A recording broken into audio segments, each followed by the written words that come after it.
യോ ഈ കളർ കണ്ടോ, എന്ത് രസമുണ്ട്, സ്വർണം പോലെ യോ പച്ച, അടിപൊളി. യോ യോ വെള്ളയും കറുപ്പും, അല്ലല്ല കറുപ്പും ചുവപ്പും നല്ല രസമുണ്ട്, രണ്ട് കളർ വരുന്നു, അടിപൊളിയായിരിക്കും. യോ ഗോൾഡൻ മഞ്ഞേ, യോ മെറൂണും. ആ ഇത് കൊള്ളാം, അമ്പലത്തിലൊക്കെ കൊടുക്കാൻ സൂപ്പറാ. യോ പിങ്ക് പച്ചയും, എൻ്റെ ദൈവമേ എന്ത് രസമുണ്ട്, മഞ്ഞയും പച്ചയും, ആ അടിപൊളി. യോ എൻ്റെ ദൈവമേ ഇതിനൊക്കെ എന്തോ വിലയാന്ന്. യോ പച്ച, എല്ലാം അങ്ങ് മേടിക്ക്, അതല്ലേ മനസ്സിലിരിപ്പ്. യോ ഈ ചന്ദന കളർ കിട്ടിയിരുന്ന അമ്പലത്തിലൊക്കെ കൊടുക്കായിരുന്നു. മോനെ ഇതിലേതാ മോനെ നല്ല കളർ എന്നൊന്നും നോക്കി പറയടാ. ഇങ്ങനെ അമ്മ ചോദിക്കും, പക്ഷെ അമ്മയുടെ മനസ്സിൽ ഒരു കളറുണ്ട്, ആ കളർ മാത്രമേ അമ്മ സെലക്ട് ചെയ്യത്തുള്ളൂ. പിന്നെ എന്തിനാ നമ്മളോട് ഇങ്ങനെ ചോദിക്കുന്നത്? നോക്കാം. പറ മോനെ, കഷ്ടമാണ്. ആ മഞ്ഞ കൊള്ളാം. ഓ മഞ്ഞ കൊള്ളത്തില്ല മോനെ. ആ കറുപ്പ് അടിപൊളിയായിട്ടുണ്ട്. ഓ അതിനൊരു കളറില്ല, വേറെണ്ണം പറയടാ. ആ പച്ച എങ്ങ് എടുത്തോ, പച്ച അടിപൊളിയാ. പച്ച മഞ്ഞ കറുപ്പ് നിനക്കറിയാവല്ലോ, എനിക്ക് ഗോൾഡൻ കളറാ ഇഷ്ടമെന്ന്. എന്നാ പിന്നെ അതങ്ങ് പറഞ്ഞാ പോരായോ? പച്ച മഞ്ഞ കറുപ്പ്. പിന്നെന്തിനാ എന്നോട് ഈ ചോദിക്കുന്നേ? അമ്മ സെലക്ട് ചെയ്ത സാരി ഏതൊന്ന് കാണിച്ചേ. വേണ്ട വേണ്ട, ഈ കളർ അമ്മ സെലക്ട് ചെയ്തേ. ഒറ്റ ചോദ്യം, അമ്മ ഈ കളർ സാരി ആദ്യം കണ്ടപ്പോൾ തന്നെ ഓക്കെ അല്ലായിരുന്നു, പിന്നെ എന്തിനാ എന്നോട് ചോദിക്കുന്നേ? അത് നിങ്ങൾ എന്തെങ്കിലും ഒന്ന് പറയുമല്ലോ അതിന് വേണ്ടിയിട്ടാ. ഞങ്ങൾ ഏത് പറഞ്ഞാലും അമ്മ ഇതല്ലേ എടുക്കത്തുള്ളൂ, ഉറപ്പിച്ചതല്ലായിരുന്നു, പിന്നെ എന്തിനാ ചോദിക്കുന്നേ? അത് ചുമ്മാ ഒരു രസം.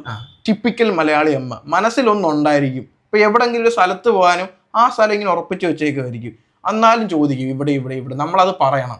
അച്ഛൻ ഗൾഫിൽ നിന്ന് വരുക, എന്തെങ്കിലും വേണോ? വേണ്ട. പക്ഷെ ഉള്ളിലൊന്നുണ്ട്, അത് ഇവിടുന്ന് ഇങ്ങോട്ട് പറയണം, അല്ലേ? അത് ശരിയാ, അച്ഛൻ അറിയാവല്ലോ, വേണോന്ന് ചോദിക്കുന്നത്, പിന്നെന്തിനാ വേണ്ടാന്ന് പറയുന്നത്? തന്നെത്താൻ പറയട്ടെന്ന് വിചാരിക്കും. പിന്നെ തന്നെത്താൻ പറയാൻ നമ്മളാരും ജോലിസ് ഒന്നും പഠിച്ചിട്ടില്ല. അതൂടെ പഠിക്കാൻ പോയില്ലേ? അതൊക്കെ പഠിക്കണം. എല്ലാം കഴിഞ്ഞു. ഇന്ന് എന്തോ ചോറുണ്ണാൻ? ഇന്ന് കറിയൊന്നുമില്ല, ചമ്മന്തിയും ചോറും മാത്രമേ ഉള്ളൂ. ഓ എനിക്ക് വേണ്ട. ഇന്നലെ ഒത്തിരി കറി കൂട്ടി കഴിച്ചതല്ലേ, ഇന്ന് അത് മതി.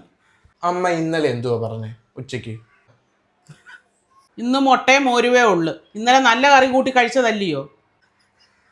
മെനഞ്ഞാൻ എന്തുവാ പറഞ്ഞേ? സെയിം ഇതേ ഡയലോഗ്. എല്ലാ ദിവസവും ഒരേ കറി, എന്നിട്ട് പറയും മെനഞ്ഞാന്ന് നല്ല കറി അല്ലായിരുന്നു.